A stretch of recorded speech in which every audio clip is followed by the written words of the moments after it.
Everyone's talking about Cooper Flag, his first season in the NBA. They should be focusing on field. Hello and welcome to Big Ben and K-Win. Each week we broadcast live on YouTube. If you're watching this live right now, drop your comments below. If you're watching this on demand, we'll still get back at you. Drop your comments below. If you're more of an audio podcast person, make sure you subscribe, you like us, you thumbs up us, and you give us a 5-star review. That will really help out. I'm K-Win, he's Big Ben. We're going to talk a little NFL football, a little Major League Baseball playoffs, and maybe a little NBA if you're lucky. I still got my sticker on my hat. That's how new this hat is. You do. Yeah, that's a good hat to go into Nebraska with. I'll give you that. I almost decided to go Draymond Green jersey just to troll the Nebraska fans. Or what about this? Plaxico Burress jersey with the little water gun tucked in. Remember he shot himself? You'd get beat up. You would and the cops would show up and they'd let them beat you up. Like if you're in Nebraska and you're doing that, you're gonna yes. So then they would take you in. They would take you in for disturbing the peace. What are we doing? NFC West? You want to start there? I do. Let's go. I do. I have some what do you got for me? I got some data for you. Okay. How do you assess a division? Because we're assessing a division, right? NFC West? With the eye test, I watch enough football. I can just tell. You can tell. Yeah. Niners are shit. But they're 3-1. Yeah, it's bad records, bad teams. Saints, come on. I know. Their quality win was against the Seahawks, but that's going against a new system with a new quarterback and new players. Man, can you find a middle road with the Niners for you? Can we find you a middle road? No, it's either Super Bowl or porta potty. Let's look at the division. The division has. Can we look at combined wins for the division? Is that appropriate? Let's look at it. Okay, that's how many? 11. I don't have the stats in front of me. It is 11. It is 11. I had some. The intern did some research for me. 11 wins.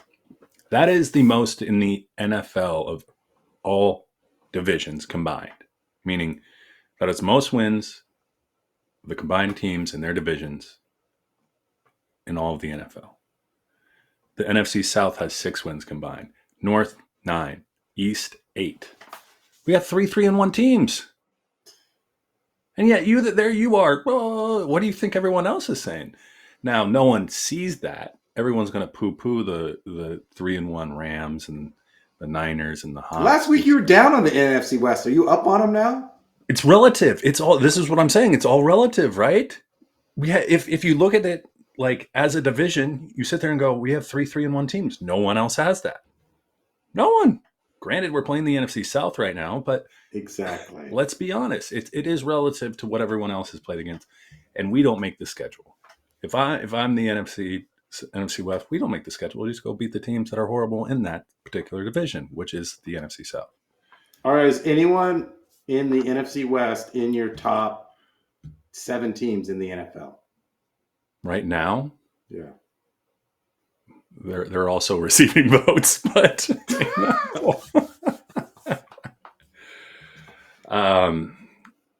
couple more things of note. The Hawks are plus 44 point differential. I would have not. If again the eye test you're looking at, you're like, there's no way.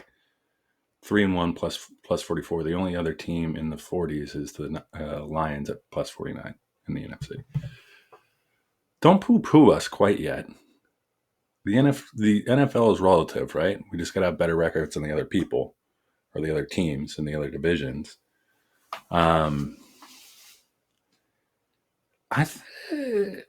Hey, we're winning. We're winning the games we got to win. Yeah, that's what I'm saying. And the only team I think fast forward to wild card weekend. There could be 2 or 3 NFC West teams, and those first round games are going to be blowouts. Not for us, for them. Because we're going to be in it. AFC South, NFC South. But just like a team that started off the baseball season in Colorado, you're not putting them at the top of your RPI rankings. Or someone that beat up on Montana State and Winn-Dixie Tech. Like, the Niners aren't passing the eye test. Yeah, so don't make so let's not The look at the Niners. Cardinals are imposters. Yes, they are. I would say the Hawks are good, and I would say the Rams are the best team in the division. I would say the Rams go toe to toe with Green Bay. That's fair. Yeah, and then the Rams had the the defending Super Bowl champions on skates for a half. So you They got beat that. the Howard Colts. Yeah. Well, here's the thing. So are you? At what point are you going to say, okay, these guys are for real? Do they have to? Is it going to become the end of the season just because of the schedule? The Rams are for real. Okay. The Niners and Cardinals are not. The Seahawks, I have to wait and see. I TBD. like what I've seen the last couple of weeks. But I just want to rant on my Niners real quick and we can get it out of the way.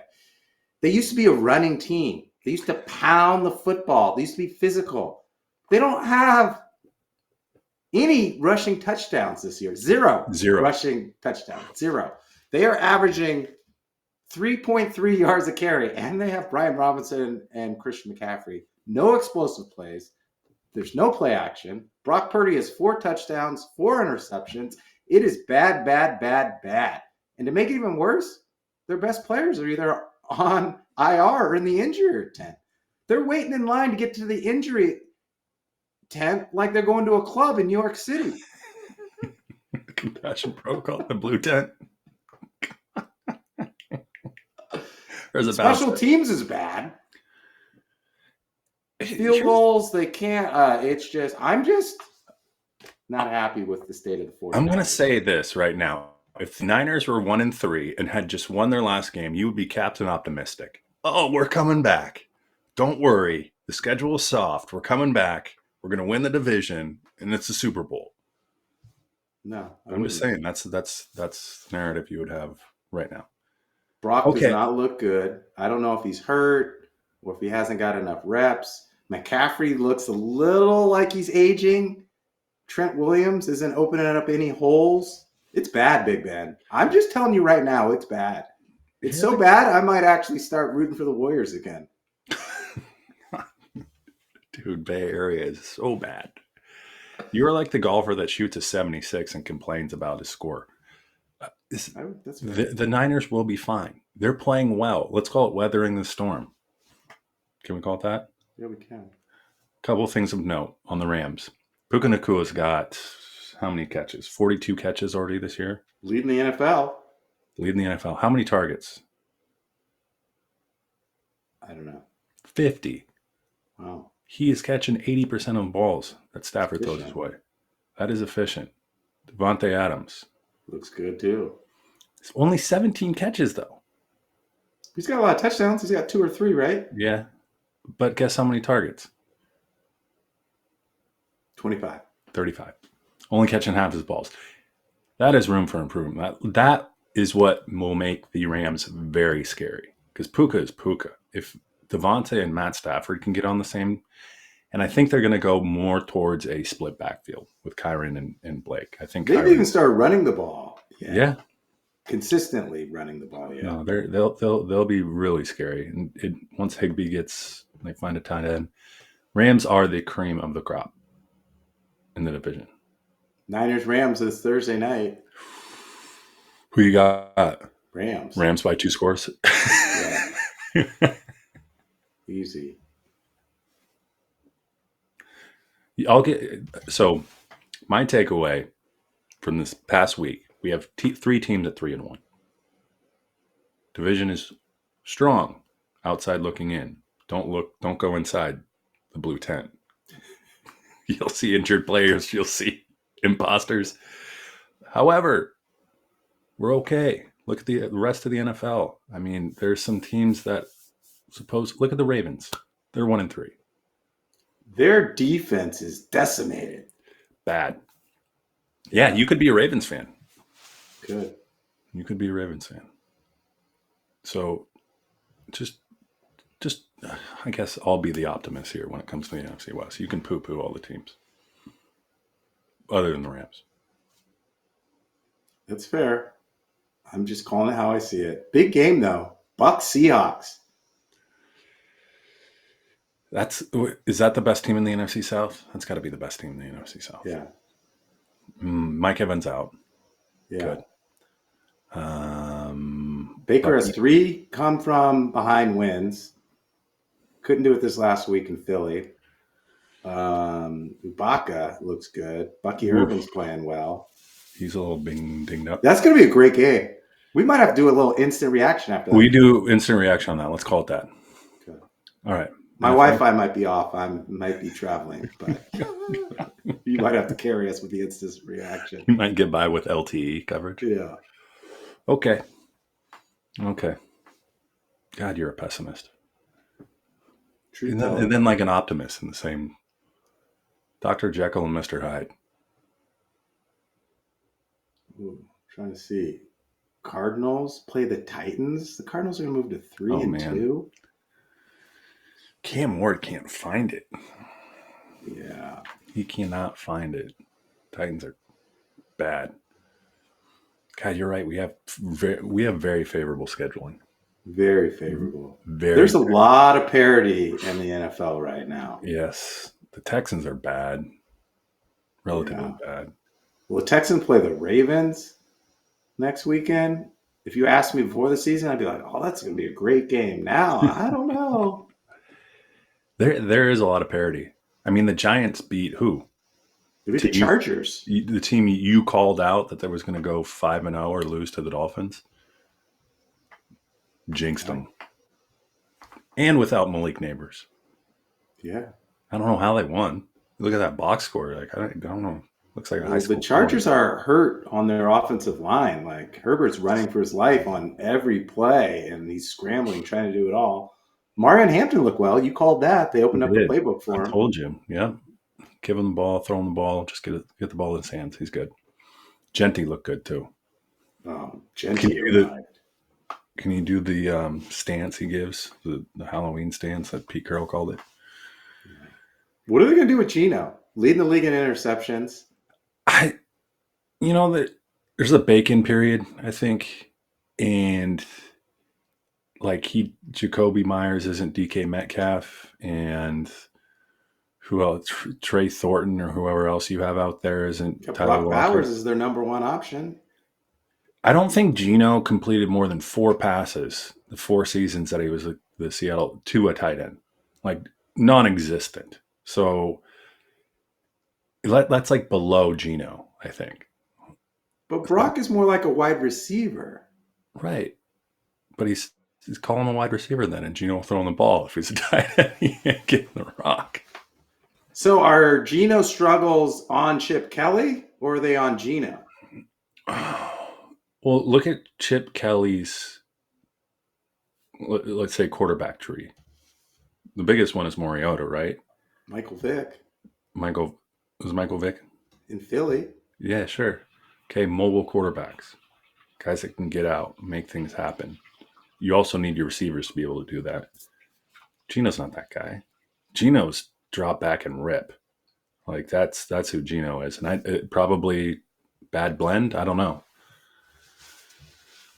I mean, they need to go like Nebraska in 1988 and run the ball with Aston Genty. You know who they need is Bo Nix or Bo Nix like where you're doing RPOs. Hold the ball in the belly for a couple seconds, drop back hits. That's what Chip Kelly's offense looks like. And then you get it and go, get it and go, get it and go. Geno's not that guy. Can the Raiders turn it around? 1-3 in the division. Well, they're not going to blow it up. Like they were in turmoil for so long. Like Antonio Pierce, Pete Carroll. I don't know. Do you draft a quarterback if you're the Raiders? Yeah, you have to. Absolutely. Dante Moore, CJ Carr, Drew Aller. Yeah, you know more about collegiate quarterbacks than I do. Yes, the answer is yes. You need to, absolutely. Like, because if your quarterback leads the league in interceptions, and you go 4-14, those fans will not show back up to see that same thing happen again next year. When are they going to turn to Kenny Pickett? Kenny Pickett's your second option. Yeah. They'd Geno probably signed that new contract. they would probably find a way to finagle to get Dante Moore and then play quarterback for him before Kenny Pickett does. Again, I knowing Chip Kelly, like unless it's not a Geno might do great in like a run and shoot, but I don't think that's Chip Kelly's offense. Chip Kelly's like motion and get things, misdirections and a lot of that stuff. And Geno's just not that guy. Yeah. He's not. I mean, Ryan Grubb was kind of the same thing, like misdirections and get the defense flowing one way and go back the other way. Just Geno couldn't. They went 10-7, but still, it always looked. It didn't look like a fluid offense, if you would. It looked very. I was surprised that Chip signed to join Pete Carroll. It seems like they have diabolically different approaches to offense. Like Pete, run the ball, 2 tight ends, conservative, play action. Chip's like trips right, pre-snap motions, crazy formations. It could be maybe there needed to be some more content in the contract in terms of what I'm going to do and what you're going to do. Yeah. Because Pete's very much he has his crew, and it's the first year, right? That's what am I going to call? What do I see? Different lenses and so forth. But you're right; those guys aren't not oil and water per se, but not peanut butter and jelly either. No. All right, NFL. I think we're good. I think I had one more thing. No, I didn't. That's all the content, all the data I got for you. Little NBA, then we'll go Major League Baseball. So today was Media Day. Everyone's talking about Luka. You got to get more amped up for Media Day. It was Media Day. Woo! Like, oh man. It was Media Day. Lakers talking about Luka with LeBron full year. Houston's got KD, no Fred VanVleet. OKC, can they bounce back and repeat? But no, I want to talk about my Warriors. Jonathan Kuminga. Yes, the contract situation is still here and is still on everyone's mind. He's got until Wednesday to make a decision. And it reminds me of a very popular TV show, a reality one, Naked and Afraid. Okay. Because both the Warriors and Jonathan Kuminga are unclothed in insecurity and afraid about the future. The Warriors are afraid Kuminga is going to sign the qualifying offer for $7.9 million 1 year. And why are they afraid? Because at the end of the year, he can walk away and they get nothing in return, no assets. And Kuminga, who's playing a little chicken with them, is afraid of walking away from a long-term deal because he wants to get out. But if he gets out, will the teams next summer in the summer of 2026 be able to offer him the $25 million a year contract? All of this while the Warriors can't really make any official moves because they have to figure out what to do with Kuminga before that they can figure out how they're going to add other players. It's a mess, Big Ben. What's going on in the background with Steph? You are probably also talking to Steph, hey, you need to give us an idea of when you are not going to play anymore so that we can plan and sign players in lieu of you leaving. So I think there's more going on behind the scenes than just Jonathan Kuminga trying to sign. Well, I think he signed an extension, so he's good until the 26-27 season. But the Warriors, you either try to win a championship or you try to keep your best player happy. I think they're going to keep him happy because they're going to sign his brother, Seth Curry. So we're not competing for championships anymore. We're competing for family happiness and togetherness. I mean, he's earned it, right? I mean, he probably wants to play with his brother. It will be fun to watch, but that's where we're at. Al Horford, Seth Curry, Gary Payton, and DeAnthony Melton. We're not tricking anyone into anything. No. Warriors will still be good. Jimmy Butler was hurt towards the end of the season. Better They'll than be the all Rams. right. They'll make the playoffs. But are they a championship contender? I don't know. You got San Antonio. You've got OKC. You've got Dallas, my Mavericks. And you got Denver. Are you higher on the Warriors or the Niners? Warriors. They'll go further in the playoffs. Or the Giants that just fired their manager? Ooh. Warriors, Niners, Giants. Okay.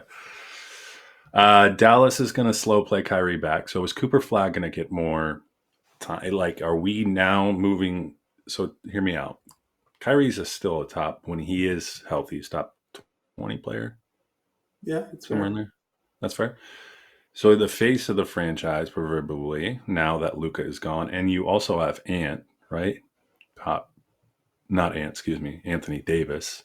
Yeah, different kind of ant. Ant with an eyebrow. Ant brow.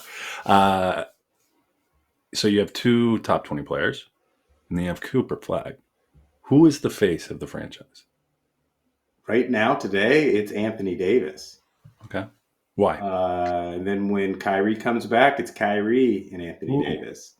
Okay. I think Cooper will play a lot of minutes, and this is a great situation for him, but he's still got to figure out who he is going to be in the NBA, and that's kind of hard to do when you're playing with two top 20 players.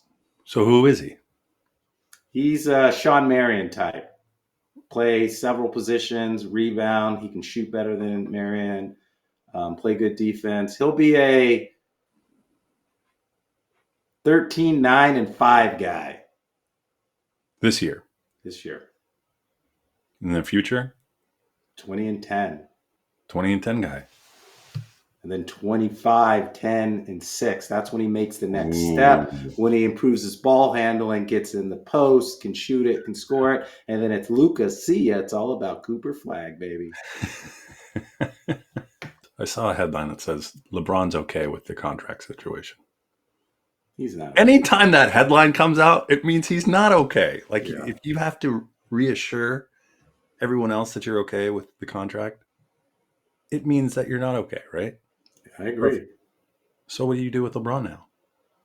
I think you have to see where the team is come the trade deadline, but then also I don't know if there's going to be any teams that are going to want to trade for LeBron because the Lakers are going to ask for a lot. And LeBron is great. Top 3 player of all time. But he's got a big personality and he plays a certain way. And is he going to fit on another team? He could. But is he going to take a back seat? I don't know. Who, with the sale of the team, who's now like operating the team? Like, who's making these decisions? Is it still Genie? What? LeBron. I don't. I guess it's Rob Pelinka is the GM, but I don't know above him in management. Did Genie sign that in the contract? Like, you have to deal with LeBron. I'll do everything else. Makes sense. How this plays out, I don't know. It's Jordan. I think what LeBron is probably protecting himself against is what most would say, like, the end to Jordan's career when he was with the Wizards. Kind of it wasn't an explanation point, going out, right? He was still a really good player, but he wasn't playing for a really good team. Correct. And so I think if you're LeBron, do you want to do that? No, and that's what I'm saying. I think LeBron is trying to prevent that, like that narrative going like, oh, someone like they casted LeBron off, right, from the Lakers to go play for Charlotte for 2 years, right? Like that's what I think he's trying to protect. But to come out and say, oh, I have no problem with my contract. It's like, well, why would you say that? Doesn't make sense.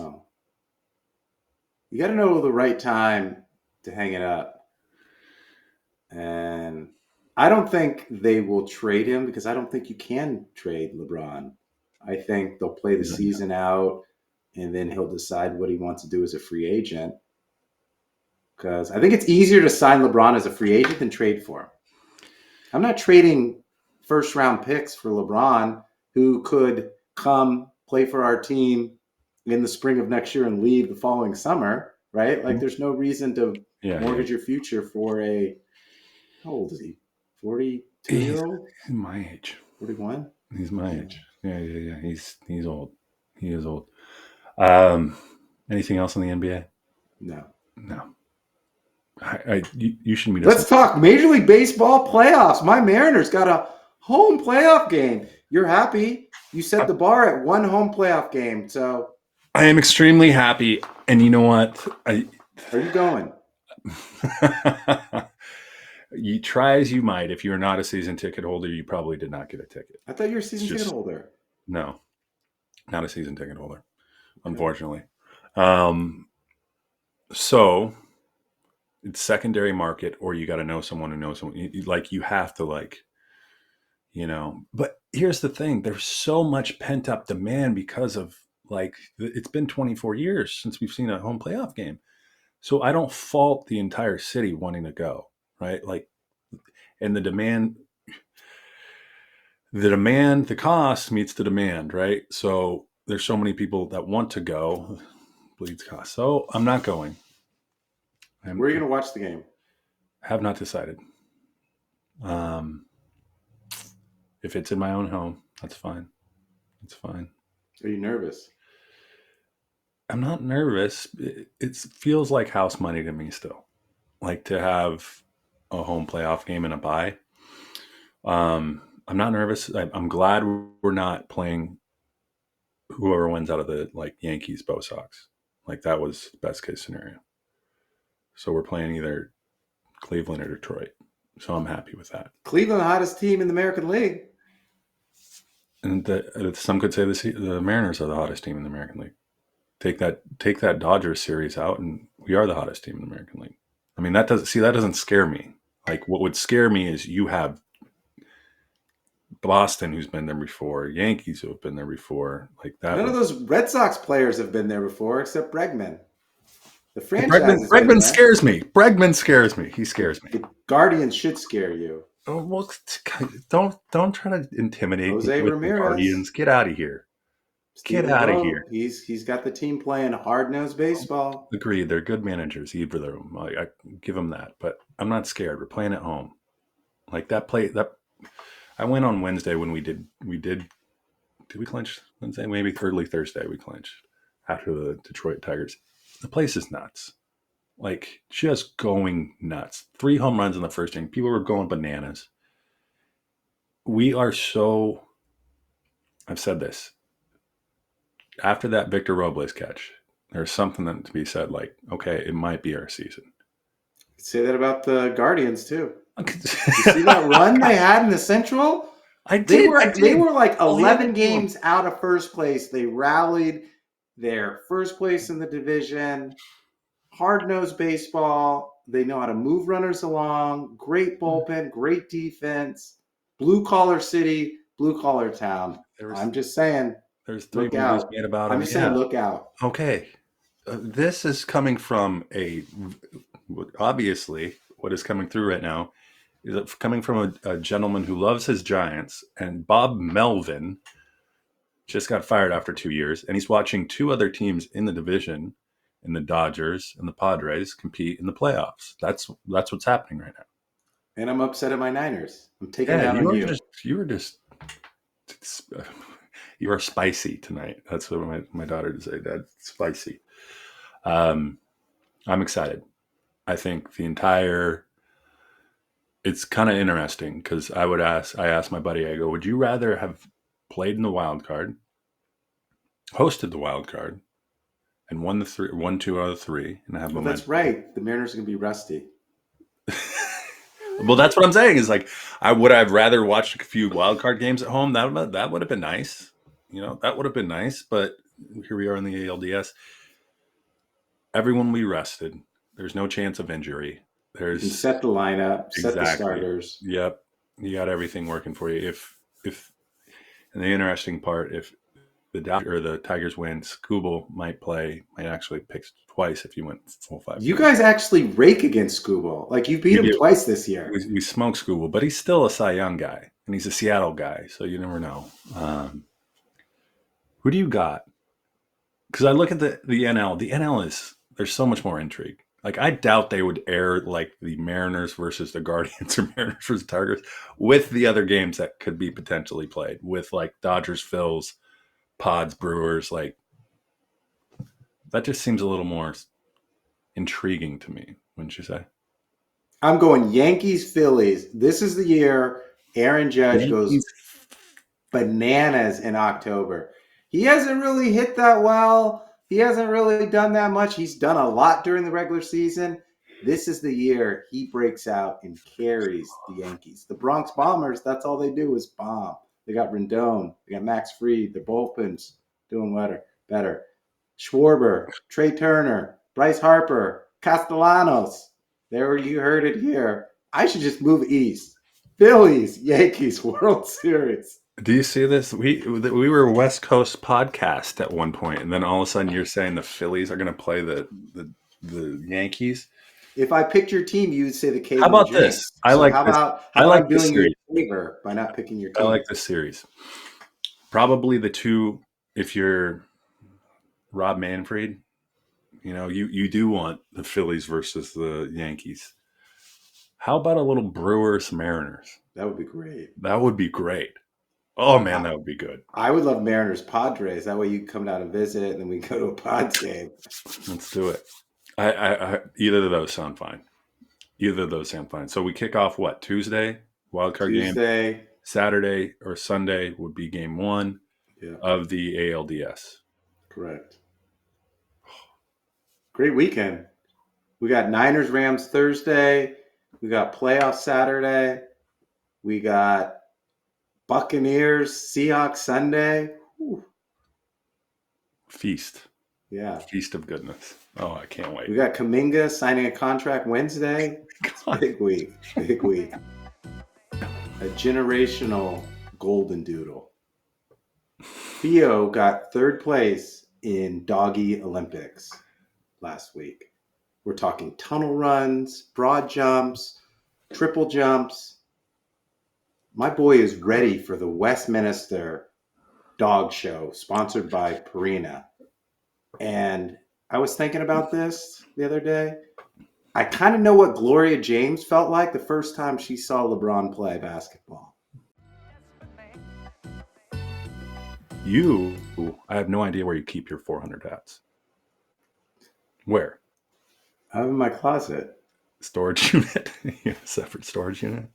No. You know how you hang your sweaters, your joggers? I've got like a whole section of hats, and they're like, goes like 7 deep, like 4 rows. So how many would you say you had?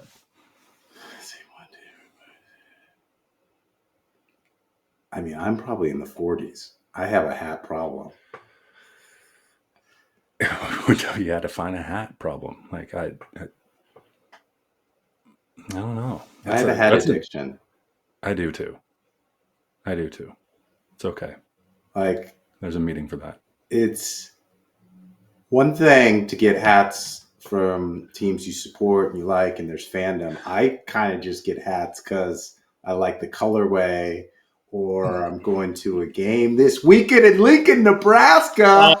Michigan State versus Nebraska boys trip. Here we go. Man. Dylan Raiola, Matt Rule, year 3. Let's go. Can you please go early enough to where you see Dylan Raiola do his pregame warm-up? I've heard, or maybe even seen, that it looks a lot like Patrick Mahomes. Well, he kind of looks like Patrick Mahomes. So he warms up like Patrick as well? Maybe. That's the question.